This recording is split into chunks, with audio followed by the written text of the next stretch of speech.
It is February 2026. A phone rings in a law office on the 42nd floor of a building in San Francisco. The attorney who answers has been expecting this call since November. Her client is not panicking. People at this level do not panic. They prepare. The client has a net worth somewhere north of $1.4 billion, most of it sitting in shares of a company he has not sold, has never sold, intends never to sell. The shares have gained $800 million in value since he acquired them. He has paid taxes on exactly none of that gain. Not because he broke the law, because the law was designed this way. And now, for the first time in 40 years, someone is trying to change it. What you are about to watch is not a story about taxes. It is a story about a race. On one side, legislators in California and Washington, D.C., who have spent decades watching $8.5 trillion in unrealized wealth accumulate, untouched, untaxed, compounding in silence. On the other side, wealth managers, tax attorneys, trust architects, people who were already moving money before the bill was even filed. Between them, $2.8 trillion in gains that nobody has ever paid a dollar of tax on. Cerulli Associates projects that by 2048, $124 trillion will change hands in the United States alone.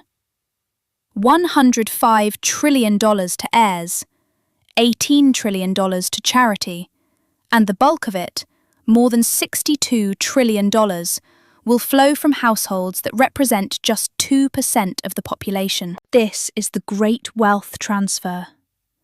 What nobody tells you is that the most important decisions in that transfer are being made right now, not in 2035, not in 2040, now. Start with the number that makes everything else make sense. $8.5 trillion. That is the estimated unrealized capital gains held by American billionaires and centimillionaires, those with at least $100 million, as of 2022. According to Americans for Tax Fairness, drawing on Federal Reserve data, those individuals realized, and therefore paid taxes on, $316 billion of capital gains that year. $316 billion sounds large. It is less than 4% of $8.5 trillion. Think about what that means. More than 96% of the largest concentration of wealth ever assembled in American history sits in a category that has never triggered a tax event. It is not hidden in offshore accounts. It is not laundered through shell companies in Cyprus. It is sitting in plain sight, in stock portfolios, in real estate, in private company equity, visible on every balance sheet, acknowledged by every institution. It simply has not been sold. And under current law, until it is sold, it is not income. It is nothing. David Gamage, a tax law scholar at the University of Missouri, put it plainly. Approximately 3/4 of the true economic income of very wealthy American taxpayers will never be subject to federal or state income taxes, or estate taxes. 3/4. The mountain is not hidden. It is simply defined as not existing.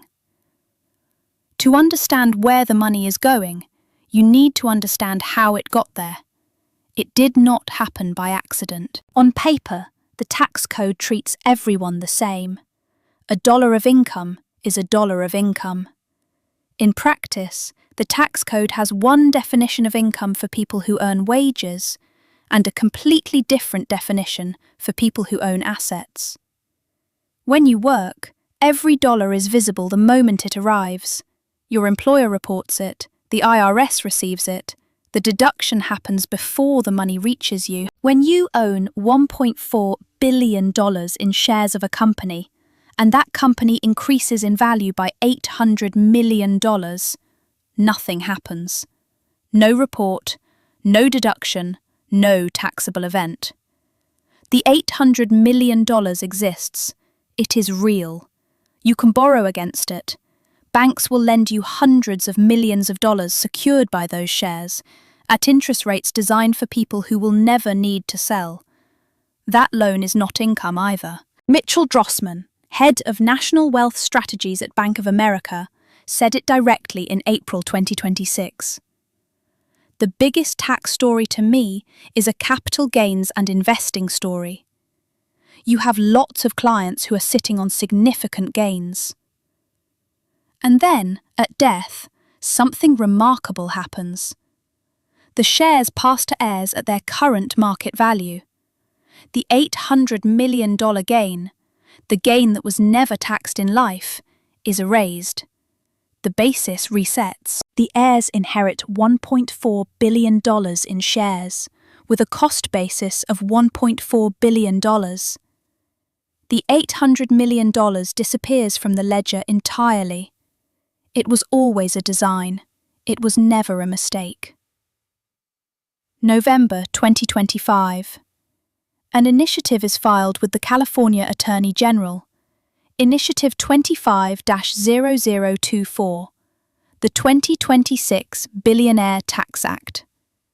The proposal is straightforward by the standards of tax law, a one-time 5% excise tax on any individual or trust with a net worth of $1 billion or more, applied in tax year 2026. Approximately 200 California residents would qualify.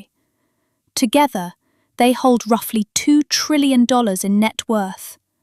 The projected revenue, $100 billion for the state over the 5 years from 2027 to 2031.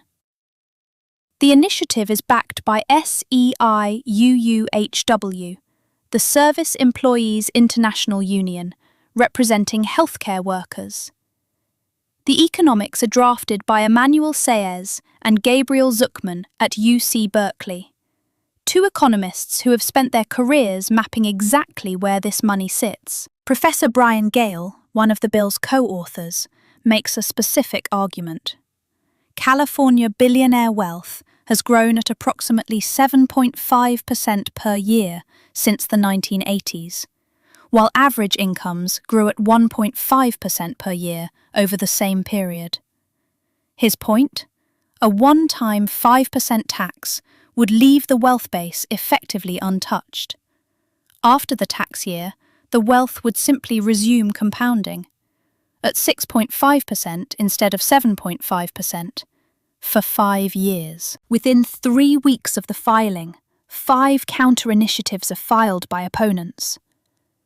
The Budget Stability Act of 2026, the California Residency Rules Act, the Retirement and Personal Savings Protection Act of 2026. The architects on the other side of the table had been waiting. They were ready. I have watched money move before.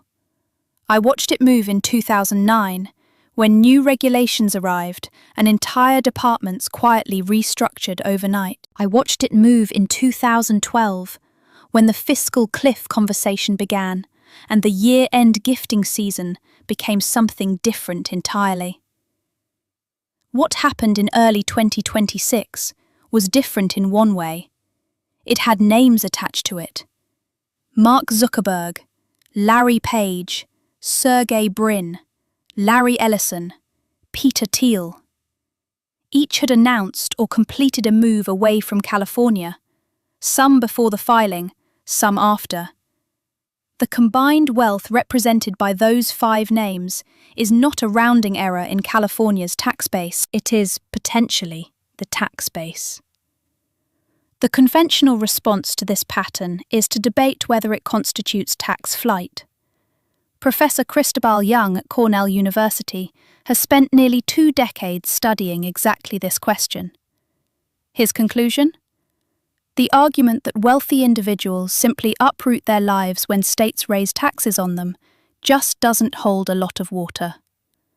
The data supports him, in aggregate, but aggregate data is cold comfort when the 5 names on the departure list represent a combined net worth measured in the hundreds of billions.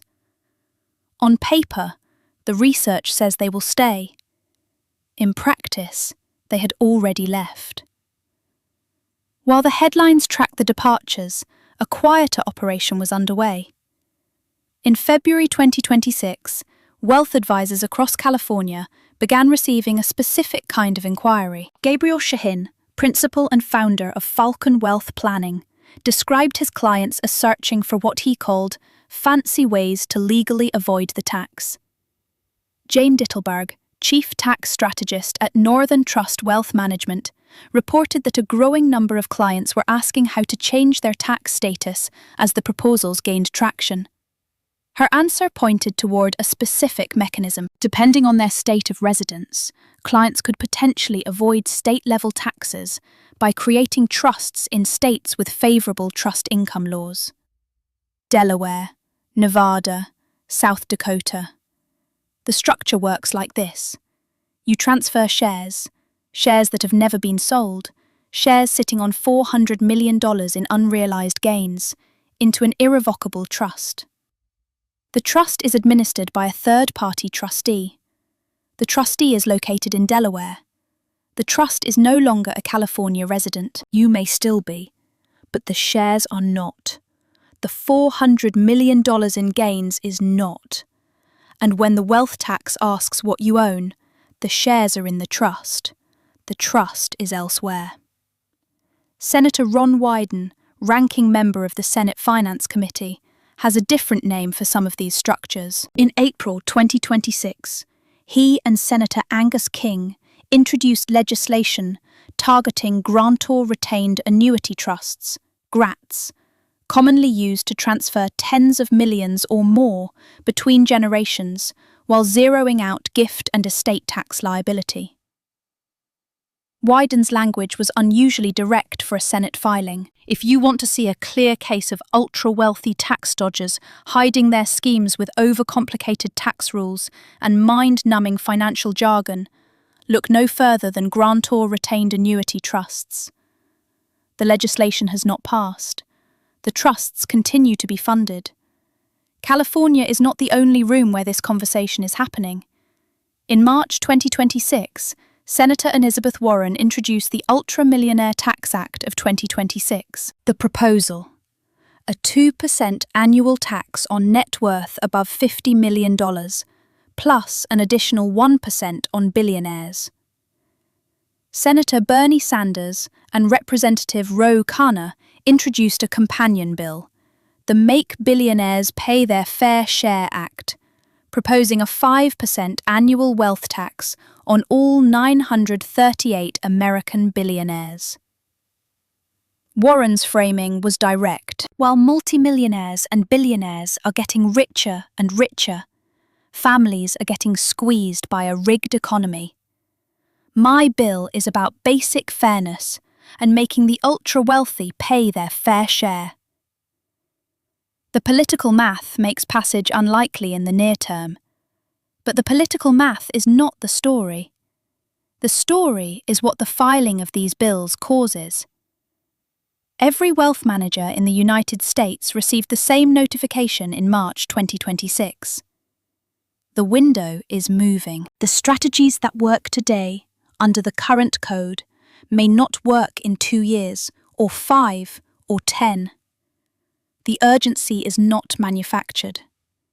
American billionaires reached a record $7.6 trillion in personal wealth as of Labor Day 2025, up $4.7 trillion in less than 8 years, according to Americans for Tax Fairness, drawing on Forbes data. An estimated 56% of that increase, approximately $4.2 trillion, has never been taxed. May never be taxed under current law. That is the number that is driving every filing, every trust structure, every relocation conversation happening right now. Not fear, arithmetic. While the wealth tax conversation dominated the headlines, a different clock had been ticking since 2017. The Tax Cuts and Jobs Act had doubled the federal estate tax exemption, effectively shielding up to roughly $13 million per person from estate taxes at death. But that provision had a sunset.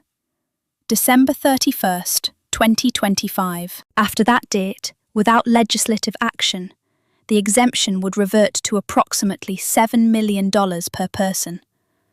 For families with 9, 10, 11-figure estates, the difference between a $13 million exemption and a $7 million exemption is not meaningful in absolute terms. The estate tax kicks in either way, on most of the estate, but for families in the $20 million to $50 million range, the broader tier of high net worth households that represents a significant share of the $124 trillion transfer, the difference was substantial. Cerulli's analyst Chase Horton noted it precisely. As taxes become an increasingly pressing regulatory issue among legislators, wealth managers will need to keep a pulse on the latest developments at the state and federal levels. The planning frenzy that characterized 2024 and early 2025 was real. Irrevocable trusts funded in a matter of weeks, gifting strategies accelerated by years, attorneys billing hours they had never billed before. Then, in July 2025, the One Big Beautiful Bill Act was signed. The exemption did not revert to $7 million. It increased to $15 million per taxpayer, permanently, with annual inflation adjustments going forward. The cliff that had driven 2 years of frenzy disappeared overnight, and the focus shifted from minimizing estate taxes to something more complex and more lucrative: minimizing capital gains. Here is the mechanism that makes everything work. You buy shares in a company in 1998, cost $18 million. By 2025, those shares are worth $680 million. Your gain, $662 million. Your tax bill on that gain, $0. Because you have not sold. Now, the family around the table has options. Option 1. Sell. Pay federal long-term capital gains tax, currently 20%, plus the 3.8% net investment income tax. On $662 million, that is approximately $157 million in federal taxes alone, before California's additional 13.3%. Option 2. Borrow. A major bank will lend against those shares at rates that reflect the creditworthiness of someone who owns $680 million in a single position. The loan is not income. The loan is not taxable. You spend the loan proceeds. You live on borrowed money, secured by an asset that keeps appreciating. Option 3. Hold until death. Pass the shares to heirs. The basis resets to $680 million. The $662 million in gains evaporates from the tax record. The heirs start their clock from zero. This is what economists Sayes and Zuckman described when they estimated that approximately $2.7 trillion of US billionaire wealth sits in unrealized gains, a figure derived before the most recent asset price surge. Equities grew 27% between 2020 and 2023 alone. Real estate surged 39% in the same period.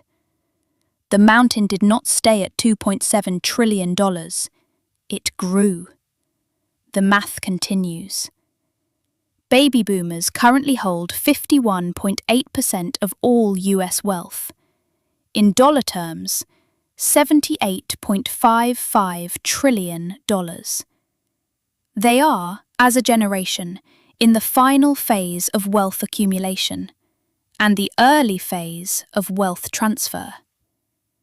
Cerulli's projection of $124 trillion transferred by 2048 is not a forecast about the distant future. It is a forecast about what is happening now.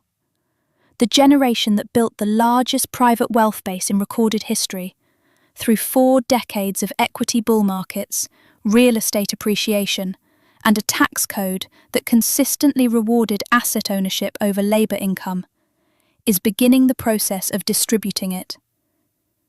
More than 81% of that total will come from baby boomers and older generations. More than half, $62 trillion, will flow from households in the top 2% of net worth. The 98% of households below that threshold will participate in the transfer. They will receive their share. But the structure of how wealth compounds, the unrealized gains, the stepped-up basis at death, the trust architectures that move assets across state lines, means that the transfer will arrive differently depending on which side of that 2% threshold your family sits on. For the majority, a modest inheritance, taxable events along the way, assets that arrive having already been through the system. For the minority, a systematic transfer of compounded, largely untaxed wealth through vehicles designed specifically to survive the crossing. On paper, everyone inherits. In practice, the architecture determines what arrives.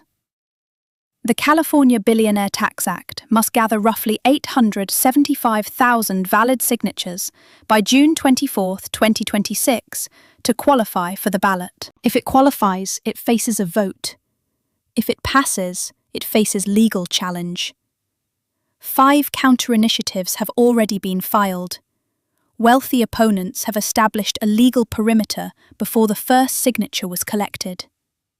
Meanwhile, the federal wealth tax proposals from Warren and Sanders face a Congress where the arithmetic of passage is not favourable, and the GRAT legislation from Wyden and King, targeting one of the most widely used trust structures for generational wealth transfer, has not advanced out of committee. Teresa Ghilarducci, economist at the New School for Social Research, made a distinction that wealth advisors have been repeating since: a recurring tax can change lifetime planning and influence where people live. A one-time tax likely does not. The California proposal is structured as a one-time tax, which means its primary effect, regardless of whether it ever passes, is already happening. The announcement of its possibility has accelerated every conversation that was already underway. Families who were going to restructure in 2027 restructured in 2025. Assets that were going to move to Delaware trusts in 2028 moved in 2024. The tax has not been enacted. The transfer has already begun. Here is what you should take from this. The $2.8 trillion figure in the title of this video is not a projection.